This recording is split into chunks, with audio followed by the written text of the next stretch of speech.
experiencing God's power, Pastor, no, kanang nakainomdom ko, Pastor, baka na itong gibasa nga after 38 years ani nga lame na asa kuan siya sa kilid, so nakitaan siya ni Jesus, Pastor ba. Ako siyang ma-relate sa akong life, Pastor ba, nga kana ba ganing after 31 ko nakitaan ni Jesus, Pastor, na naila-ila na ko si Jesus, Pastor, kanang nakapaminaw ko sa iyang word, Pastor, kanang dito ko niya marag gi-heal, gi-rescue sa kinasuluran, Pastor, kay kanang kuan, Pastor ba, kanang kuan, Pastor ba, ingnon ka ni Jesus nga stand up.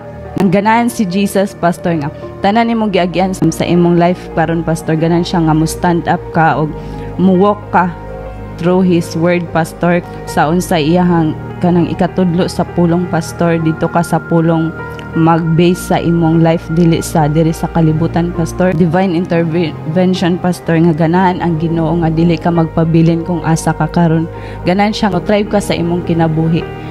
Salamat sa man mo na nakabaton jud og tinuod nga Sabbath, no? Maghisgot lang itag pulong sa Dios, mura naman tag no? Kaysa main ka dito nga you're really observing the Sabbath nga kanang nag-rest good ka o kanang on a certain day niya wala day transformation sa imong life. Yes. Then so what for pa ng Sabbath? Para sa pa na siya. Ang punto lang gud ani mga igsuon ba is the whole narrative or the whole reason nga nung naghatag ang Dios og balaod sa una para ma-align ang mga Israelita sa una nga malimot sila ba silang past life dito sa Ehipto. On a context sa atong punto karon nga not necessarily nga mo-observe yung certain days sa Sabbath. Ang importante sa Ginoo na atay transformation, Yes. na atay makita na ito iyang gahom, makahelp to sa ubang tao. Kaya tungod, ato na siyang nabuhat kay nadawat yun na to ang tinuod nga Sabbath. Nasabtan ko ninyo?